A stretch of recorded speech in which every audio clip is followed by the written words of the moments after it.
অধিনায়ক হিসেবে অভিষেকটা ভালো হলো না শ্রেয়াস আইয়ারের। টি-20 বিশ্বকাপ জয়ের পর ভারত তাদের নতুন ক্যাপ্টেন ঠিক করে ফেলেছে। সূর্যকুমার যাদবের নেতৃত্বে টি-20 বিশ্বকাপ জিতলেও তাকে আর কন্টিনিউ করা হয়নি। ভারতের হয়ে তিনি আর নেতৃত্ব দেননি। বিশ্বকাপের ফাইনালটাই তার ক্যাপ্টেন হিসেবে শেষ ম্যাচ ছিল। ভারত ভবিষ্যতের কথা ভেবে, আগামী টি-20 বিশ্বকাপ এবং অলিম্পিকের কথা ভেবে নতুন ক্যাপ্টেন ঠিক করে ফেলেছে। প্রায় 3 বছর পর ভারতীয় দলে কামব্যাক করেছেন as a captain Shreyas Iyer. টি-20 দলে তিনি ছিলেনও না, তাকে নিয়ে আসা হয়েছে ক্যাপ্টেন করে। বাট ক্যাপ্টেন হিসেবে প্রথম ম্যাচ ডাহা ফেল করলেন। আয়ারল্যান্ড দুর্বল দল, তাদের মাঠে তাদের বিরুদ্ধে 34 রানে প্রথম টি-20 ম্যাচ হারলো ভারত।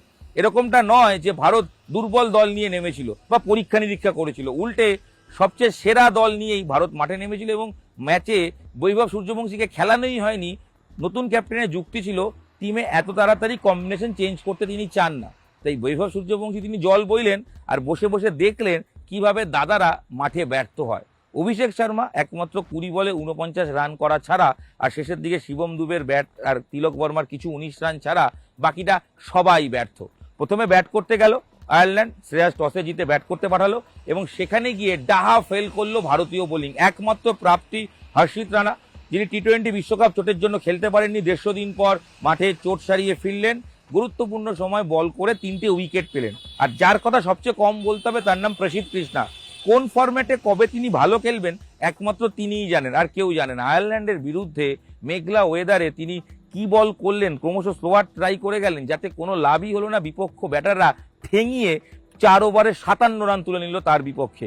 ক্যাপ্টেন্সি নিয়েও শ্রেয়াসের প্রশ্ন থাকবে। যখন শিবম দুবে ভালো বল করছেন, 3 ওভারে 18 রান দিয়ে মাত্র এক উইকেট পেয়েছেন, কৃপন বোলিং করছেন, তাকে লাস্টের দিকে বল না করিয়ে আচমকা ওয়াশিংটন সুন্দরকে 1 ওভার বল করানো হলো এবং ওয়াশিংটন সুন্দর ডাহা ফেল করলেন। তিনি বেধড়ক মার খেয়ে 1 ওভারে 19 রান দিলেন। সব মিলিয়ে ভারতীয় বোলিংকে সেট আপ করা প্রপার প্ল্যান অনুযায়ী শ্রেয়াস আইয়ার করতে পারলেন না। 182 রান তারা করতে নেমে ওই অভিষেক শর্মা তিনি মারকুটরি ব্যাটিং করেন, ধকধকতা মার পেরেক মারেন, 20 বলে 49 রান করলেন। বাকিরা সবাই ব্যর্থ। কারা কারা খেলেছিলেন? অধিনায়ক শ্রেয়াস আইয়ার, তিনি তো ছিলেন সঞ্জু স্যামসং, ঈশান কিষান, শিবম দুবে, তাছাড়াও কিন্তু ব্যাটিং অর্ডারে একের পর এক তারকা ছিল, তিলক বর্মা ছিল এবং ওয়াশিংটন সুন্দর, অক্ষর প্যাটেল, কেউই রান করতে পারলেন না। এবং ভারতের ব্যাটারের বা টিমের মধ্যে দেখা যাচ্ছে 6-7 জন শুধু লেফটিই রয়েছে। এই লেফটিরা যে কি করছেন জানা নেই, যদিও এক লেফটি হিসেবে 49 রান 20 বলে করেছেন অভিষেক শর্মা। সব মিলিয়ে ভারত 20 ওভার টিকতেও পারলো না। শেষ দিকে ভারত অল আউট হয়ে গেল 148 রানে এবং তখনও প্রায় 7 বল বাকি ছিল। 7 বল বাকি থাকতে 34 রানে প্রথম ম্যাচে হারলো ভারত। আর এই হারের পর উঠবে প্রশ্ন, ক্যাপ্টেন হিসেবে কতটা সফল শ্রেয়াস? দ্বিতীয় ম্যাচে কি তিনি বৈভব সূর্যবংশীকে খেলাবেন? কারণ তাকে না খেলালে এই আয়ারল্যান্ডের মতো দুর্বল দলের বিরুদ্ধে সিরিজও হারতে হতে পারে।